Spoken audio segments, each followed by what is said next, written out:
자, 오늘 고린도전서 1장 1절부터 3절까지 말씀을 읽었는데요. 오늘 본문의 사실은 핵심은 이제 1장 2절 말씀입니다. 이 1장 2절 말씀을 중심으로 그리스도인의 이중 정체성이라는 제목으로 말씀을 나누고자 합니다. 제목이 이상하죠? 이중 정체성, 이중 간첩도 아니고 이중 인격자도 아니고 왠지 이중하면 이랬다 저랬다 하는, 여기 붙었다 저기 붙었다 하는 좀 부정적인 그런 의미로 사실은 많이 사용되어지는데, 여기서 이제 이중 정체성이라고 하는 것은 더블 아이덴티티, 이제 우리가 두 가지의 정체성을 가지고 있다. 우리의 그리스도인으로서 더블 아이덴티, 다시 말해 두 가지의 정체성이 우리 한 인격 안에 있다. 이 더블 아이덴티티, 이중 정체성을 우리 삶 속에서 얼마나 잘 구현해내면서 살아갈 것인가가 사실은 굉장히 중요한 이제 과제라 이렇게 이제 생각을 되는데요. 우리가 이제 이 부분을 사실은 골치 아파 하고 그냥 생각 없이 지나쳐 버릴 때가 참 많이 있는데, 오늘은 짧지만 우리 그리스도인의 이중 정체성에 대해서 살펴보면서 내가 발딛고 있는 이 세상에서 어떻게 그리스도인으로 살아갈 것인지에 대해서 한번 생각해 보는 그러한 시간을 갖도록 하겠습니다. 오늘 본문 말씀 2절에 보면 이렇게 시작하고 있죠. 고린도에 있는 하나님의 교회라고 말씀이 시작하고 있는 것을 볼 수가 있어요. 그러면서 고린도에 있는 하나님의 교회라고 하면서 부연을 하고 있죠. 설명을 해주고 있습니다. 그리스도 예수 안에서 거룩하여지고 성도라 부르심을 받는 자들과 라고 또 이제 부연 설명을 하고 있는 것을 볼 수가 있습니다. 오늘 읽은 이 성경 말씀은 고린도전서, 다시 말해 고린도에 있는 하나님의 교회, 교인들에게 보낸 첫 번째 서신이라고 하는 것을 우리가 잘 알고 있습니다. 이 본문 말씀은 고린도에 있는 하나님의 교회, 성도들에게 이제 보내진 편지인데요. 여기서 이게 이제 우리가 생각해 봐야 될 그리스도인의 이중 정체성 문제가 나타나고 있다라고 하는 것입니다. 여기 이제 보면 고린도라고 하는 그 당시에 이제 어떻게 보면 이 그리스 로마 지역에서 가장 문화적으로 경제적으로 번성한 지역이 이제 몇 군데가 있었는데 이제 그 중에 하나가 고린도였습니다. 그래서 이제 고린도에 있는 이제 하나님의 교회라고 하는 의미에는 이제 두 가지 의미가 있는데, 고린도라고 하는 지역에 거주하고 있는, 그리고 거기서 생활하고 있는 시민으로서 또 하나님 나라에 속한 하나님의 백성으로서라고 하는 두 가지 정체성에 대해서 언급을 하고 있다라고 하는 것입니다. 우리는 구원받은 이후에도 이 세상을 떠나 살 수가 없습니다. 그러나 이 세상에 매몰되어 살 수도 없겠지요. 자, 그 이유는 우리가 구원받은 이후에 하나님을 우리가 즉각적으로 하나님이 우리를 너 구원받았으니까 이제 끝! 이렇게 부르시는 것이 아니죠.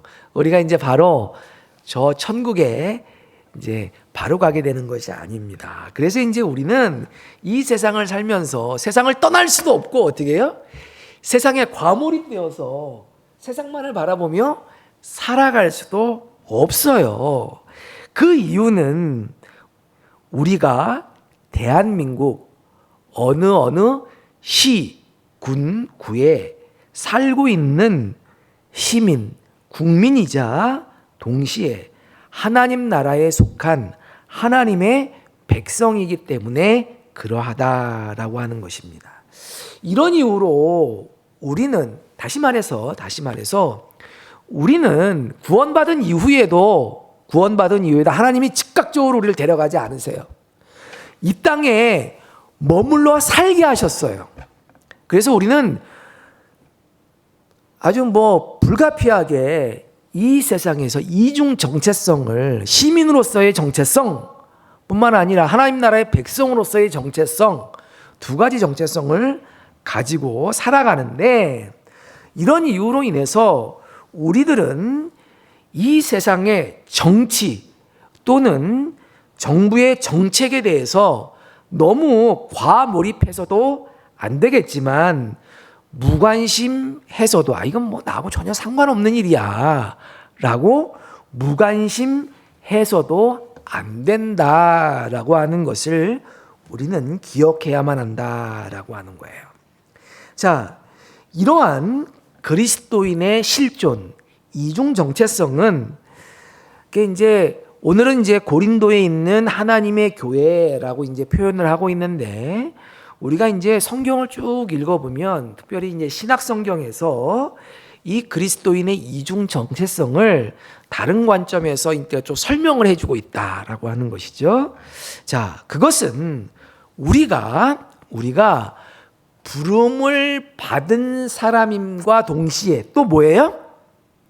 이 세상으로 보냄을 받은 자이기도 하다라고 하는 거예요. 아유, 어렵다. 자, 우리는 어떻게 해요? 오늘 본문에도 나오지만 이 세상 속에서 하나님의 자녀로 어떻게 해요? 부름을 받았어요. 세상에서, 이 죄악으로 물든 세상에 어떻게 해요? 세상에서 우리는 건져냄을 받았다, 부름을 받았다라고 하는 것입니다. 근데 부름을 받은 것에서 끝나지 아니하고 성경 말씀에 보면 예수님께서 뭐라고 말씀하시냐면, 하늘에 계신 아버지께서 나를 이 땅에 보내신 것처럼 나도 너희들을, 다시 말해 제자들을 어떻게 해요? 이 세상에 보내노라. 아포스톨로스. 보냄을 받은 자. 보냄을 받은 자. 그러니까 예수님께서, 성부 하나님께서 나를 이 세상에 보냈단 말이지. 근데 나도 너희들을, 제자들을 이 세상 속으로 보내노라라고 파송하시는 것을 볼 수가 있다라고 하는 거예요. 그렇기 때문에 우리들은 이 말씀을 통해서도 우리가 두 가지의 정체성이 우리 안에 있다라고 하는 것을 부인할 수가 없어요. 부름을 받음과 동시에 어떻게 해요? 세상 속으로 보냄을 받았다라고 하는 것이죠. 자, 그러면 여러분 보세요. 부름을 받았어요. 그러면 이 부름을 받은 정체성 속에는 어떤 의미가 있을까요? 우리가 세상과 어떻게 해요? 구별되어 세상과 다른 가치관으로 하나님의 말씀대로 살아가야 한다라고 하는 그러한 의미가 담겨져 있죠. 부름을 받았단 말이에요. 그러니까 너희는 더 이상 세상에 속한 사람이 아니야. 내가 너희를 불렀으니 세상의 가치관, 세상에 물들어 살아가지 말고 세상과는 구별되어 하나님의 세계관으로, 기독교적 세계관으로 살아야 한다라고 하는 의미가 담겨져 있다라고 하는 것이죠. 근데 또 주님은 우리를 세상 속으로 보냈다. 주님이 우리를 불렀기 때문에 우리는 세상과 담쌓고 세상에 대한 관심을 갖지 않으면서 산속에 들어가서 수양만 하면서 살아가야 하느냐? 아니라는 거예요. 우리는 밤늦도록 주님과 동산에서 함께 있으려 하나, 주님께서 이 할일 많은 세상에 어떻게 한다? 날 가라 명하신다. 이게 찬송가 가사에 있는 그런 거예요. 주님 우리를 잠깐만 가라고 하세요. 어디로? 세상 속으로 가서 뭐 하라는 거예요?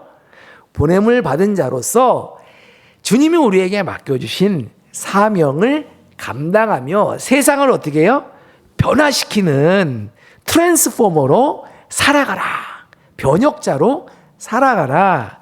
그렇게 우리에게 말씀하고 있다라고 하는 거예요. 자, 현실에 발을 딛고 살아가는 이 세상의 시민,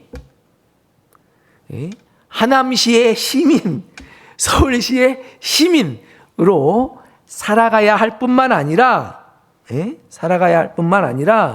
천국 백성, 우리의 시민권은 하늘에 있는지라 하늘 시민권을 가지고 있는 그러한 사람들로서 우리는 세상과 또 구별되어 살아가야 한다라고 하는 것입니다.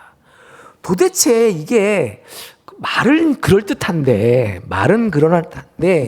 이 더블 아이덴티티, 세상 시민, 하나님 나라의 권속 시민으로 살아가는 이게 우리 안에서 잘 조화를 이루는 것이 이게 도무지 살아가다 보면 쉽지 않다라고 하는 것을 우리가 경험하게 된다라고 하는 것이죠. 대체 이 세상에 우리가 이제 살고 있는데, 발 딛고 살아가고 있는데, 우리는 그리스도인으로 도대체 어떻게 사는 것이 이 정체성을 우리 안에 온전히 구현하며 살아가는 것인가? 쉬운 문제가 아니라는 거예요. 근데 이제 이걸 이렇게 또 단순하게 얘기하죠. 하나님 말씀대로 살면 됩니다. 하나님 뜻대로 살면 됩니다. 예, 맞는 말이에요? 틀리는 말이에요? 맞는 말이에요. 근데 그러면 도대체 하나님 뜻대로 사는 건 뭐야? 이게 또 해석이 필요해. 이게 해석이 필요해. 이렇게 하는 게 하나님 뜻대로 사는 건가? 저렇게 하는 게 하나님 뜻대로 사는 건가? 이게 해석의 영역으로 들어가다 보면 다양한 해석들이 가능하기 때문에 이게 참 쉽지 않은 문제가 되어버리게 된다라고 하는 것입니다. 자, 그래서 오늘 제가 이제 몇 가지 이게 무슨 강의하는 시간은 아닌데 좀 제가 이제 우리 기독교 2000년 역사 속에서 이 세상 그리고 하나님 나라 이 사이에서 우리가 어떤 스탠스를 좀 갖춰야 되느냐에 대한 여러 가지 얘기들이 사실은 있어 왔어요. 이 문제를 놓고 기독교 2000년 역사 속에서 다양한 삶의 방식, 영성이 존재해 왔다라고 하는 거예요. 이걸 간단하게 살펴보고 그러면 우리가 그리스도인으로서 어떠한 스탠스를 취하는 것이 괜찮을까라는 생각을 우리가 함께 해보고자 합니다. 첫 번째는 대립적인 관계로 보는 거예요. 대립적인 관계. 세상과 하나님 나라, 교회를 대립적인 관계로 보는 거예요. 이 세상은 글러먹었어. 말세야. 더 이상 가망이 없어.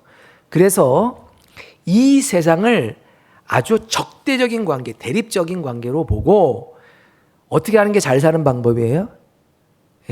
이 세상과 분리되어 담쌓고 격리되어 살아가는 것이 하나님 나라의 백성으로서의 올바른 처신이다 라고 생각하는 것입니다. 옛날에 그래서 이렇게 보면 이제 산속에 들어가서 공동체를 이루면서 살아가는 그러한 사람들이 많이 있지 않았습니까? 그리고 수도원 생활을 하는 사람들도 사실은 이러한 생각 속에서 이제 크게 벗어나 있지 않는 것을 볼 수가 있어요. 금욕하면서 절제하면서 세상과 분리되어 하나님 말씀대로만 그렇게 살아가겠다. 그러니까 이제 이런 사람들은 이제 볼 수가 있는 거죠. 예수님 당시에도 이런 생활 방식을 고집하는 사람들이 많이 있었습니다. 자, 두 번째는 상호 수용적인 관계. 그러니까 이제 세상과 하나님 나라, 교회가 그리스도인들이 상호 영향을 받는 그러한 관계다. 적극적으로 영향을 주고 적극적으로 영향을 받고 하는 그러한 관계로 보는 입장이 있다라고 하는 거예요. 그래서 이제 이런 그 태도를 취하는 사람들은 뭐 좋은 말로 조금 이제 진보적인 그 신학을 하는 사람들, 예를 들어서 뭐 그 전에는 이제 보면 뭐 해방신학이나 뭐죠 민중신학 이제 이쪽 계열에 있는 그런 분들이 이제 이러한 그 세상과 이 교회 사이에서 적극적으로 세상에 개입해야 되고 그리고 서로 영향을 주고받을 필요가 있다라고 이제 그 이야기하는 것이죠. 이제 첫 번째 입장과 정반대에 있는 거예요. 첫 번째 입장은 세상을 되도록이면 멀리하고자 하는 그런 이제 사람들인데, 두 번째 입장은 세상 속으로 좀 더 깊이 들어가고자 하는, 그래서 사후 영향을 주고받아야 된다, 이제 그렇게 보는 입장입니다. 그리고 이제 세 번째 입장은 이제 종합적인 관계다. 이게 이제 이 종합적인 말이 이제 종합적인데 이게 좋은 표현이고, 조금 더 이제 좀 구체적으로 정확하게 표현해 보면 교회는 세상 위에 있다라고 하는 거예요. 세상 위에 교회가 있어요. 이게 이제 이런 생각을 가지고 있던 이제 사람들이 이제 언제 주로 있었냐면 중세 시대에, 세상이 있어. 그 세상 위에 누가 있어요? 교회가 있어. 하나님 나라가 있어. 그래서 하나님, 이 교회가 세상을 통치할 수 있다. 그래서 이 세상 사람들의 삶의 구석구석까지 어떻게 해요? 교회가 간섭하고 통제하고 그리고 사상을 움직이려고 하던 그러한 그 시대가 있었는데, 이제 우리가 중세 시대 때 그랬다라고 하는 것을 잘 알고 있죠. 중세에 많은 이제 그 종교 지도자들이 이러한 생각을 가지고 있었다. 그래서 이제 이 교회 위에 지난 이제 주일날 이제 성경 공부 때인가요? 주일 갑자기 그 토마스 아퀴나스 얘기를 이제 신학대전 얘기가 그러니까 이제 신학대전이라는 거는 뭐냐면 이제 중세 시대에 토마스 아퀴나스라는 사람, 위대한 신학자가, 대전이 뭐예요? 엄청나게 많은 전집이에요. 왜 전집 그렇게 많은 양의 책을 쓸 수밖에 없었을까요? 교회가 세상의 모든 일에 다 관여를 해야 돼. 나름대로 해법을 제시해야 돼. 쉽게 말하면. 그러니까 할 얘기가 많아요, 적어요? 굉장히 많단 말이에요. 굉장히 많아. 그러니까 대전이 나올 수밖에 없는 거예요. 한평생 다 읽고 연구하기도 힘든 양의 엄청난 분량의 책을 썼어요. 이게 토마스 아퀴나스라는 사람이. 할 얘기가 얼만큼 많겠어요. 세상 위에 있는데 교회가. 그런데 이제 종교개혁자들은 신학 대전이 아니라 뭘 썼습니까? 강요. 요약본을 썼어요. 기독교 강요. 예? 그러니까 뭐야? 기독교의 핵심 진리를 대강 요약한 거야. 그러니까 그렇게 잡다한 거 다 필요 없다는 거예요. 예? 요것만 있으면 된다. 요것만 있으면 된다. 그러니까 이제 이렇게 입장의 차이가 이제 극명하게 드러나는데, 하여튼 이렇게 이제 세상 위에 교회가 있다라고 이렇게 이제 하나님 나라가 있다, 이제 이렇게 보는 입장이 있었다는 거죠. 근데 이제 이런 입장들은 이렇게 보면 굉장히 타락하기가 쉬워요. 세상 위에 교회가 있으니까 교회가 가진 이 엄청난 권력을 가지고 교회가 아무렇게나 행동하다가 실제로 교회가 세상 위에서 엄청나게 폭력적으로 군림하게 됐다는 것을 우리가 이제 역사를 통해서 이제 볼 수가 있지 않습니까? 이게 네 번째는 이제 역설적인 관계라고 이제 이야기하죠. 이거는 적대적이지는 않지만 엄연히 이 교회와 세상, 하나님 나라와 이 세상이 긴장이 존재한다. 그래서 적대적이지는 않더라도 긴장하면서 적당한 거리를 좀 둘 필요가 있다라고 이제 보는 거예요. 이게 보는 거예요. 이게 대표적으로 종교개혁자들 중에서 누가 이러한 관계에 이제 얘기를 했냐면 마틴 루터 같은 사람이 이제 이러한 주장을 폈다라고 하는 것입니다.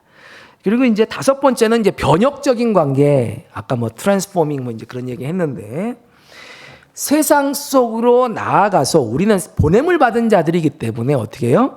세상 속으로 나아가서 하나님의 말씀으로, 하나님의 가치관으로 세상을 적극적으로 좀 변화시킬 필요가 있다라고 이제 이야기하는 것이죠. 이게 대표적인 사람이 누굴까요?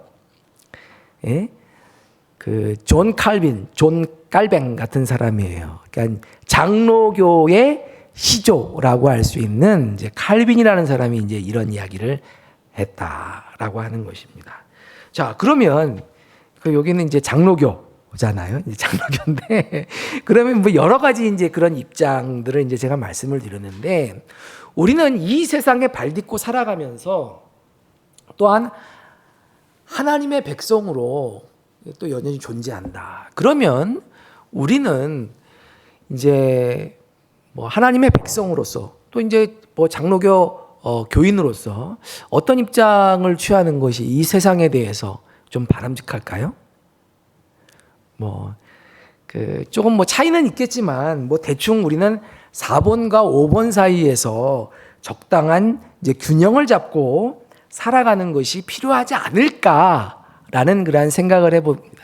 근데 이제 이 5번째 이 입장은 존 칼빈뿐만 아니라 존 웨슬레도 이제 그런 비슷한 입장을 취했어요. 굉장히.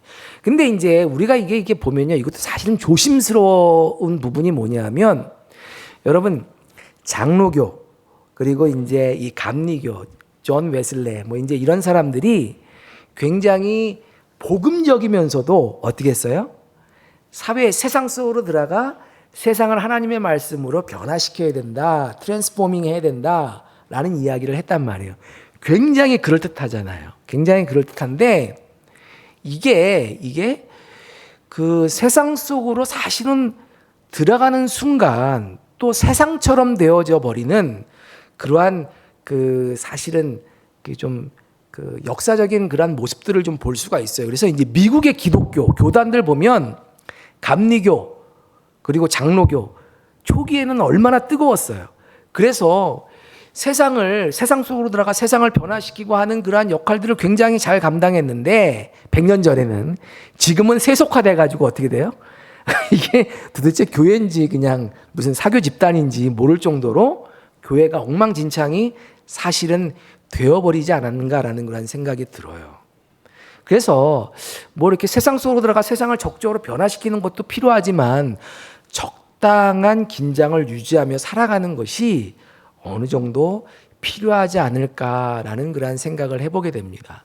한국 기독교도 역시 마찬가지가 아닐까라는 생각을 해보게 됩니다. 자, 제가 굉장히 사실은 좀 복잡한 이야기를 여러 가지 이야기들을 했는데 제가 이 말씀을 드리는 것의 핵심은 아까 말씀드린 바와 같이 우리는 어느 지역에 속해 있어요. 대한민국 국민 그리고 서울 시민, 하남 시민으로서 이 땅에 발을 딛고 살아가고 있다라고 하는 것입니다. 또한 우리는 하나님의 부름을 받은 자로서 하나님의 백성으로서 하늘나라의 시민권을 가지고 있는 시민권자로서의 정체성을 가지고 살아가고 있다. 다시 말해서 우리 그리스도인들은 이중 정체성을 가지고 이 세상 속에서 살아가고 있다라고 하는 것입니다. 그렇다면 우리는 이 세상과 어떠한 관계성 속에서 살아갈 필요가 있는가라는 그런 생각을 늘 하면서 살아가야 한다라고 하는 것이죠. 그냥 하나님 뜻대로 살면 돼. 하나님 말씀대로 살면 돼. 그냥 쉽게 이렇게 단정 짓기보다는 어떻게 사는 것이 정말 하나님 말씀대로 사는 것인가? 어떻게 사는 것이 하나님의 뜻대로 사는 것인가? 라고 하는 것을 생각해 보면서 아까 말씀드린 대로 우리는 세상으로부터 부름을 받았기 때문에 세상과는 구별되는 생각으로 살아야 돼. 그렇지만 거기서 끝나지 않고 세상 속으로 보냄을 받았기 때문에 세상 사람들과 담쌓고 세상 너는 나와 달라. 너는 나와 상종할 수가 없어 라고 하는 자세가 아니라 사도 바울이 약한 자에게는 약한 모습으로 율법 있는 자에게는 율법 있는 사람의 모습으로 그리고 모르는 사람들에게는 모르는 사람의 그러한 모습으로 그렇게 나타나 사역을 했던 것처럼 오늘 우리 그리스도인들도 이 세상 속에서 이러한 이중 정체성을 잘 구현하며 살아갈 필요가 있다라고 하는 것입니다. 그러므로 우리 미사 목민교회 성도님들은 이 세상에 발딛고 살아가면서 세상 속으로 들어가 하나님의 말씀으로 세상을 변화시키며 살아가는 은혜가 있게 되기를 주님의 이름으로 축원합니다. 뿐만 아니라 세상 속으로 들어가 살면서 세상에 동화되는 것이 아니라 때로는 적당한 긴장 관계를 가지며 우리의 궁극적인 소망은 하늘나라에 있음을 기억하고 본향을 향해 나아가는 그러한 신앙생활 하시기를 주님의 이름으로 축원합니다. 우리 같이 기도하겠습니다.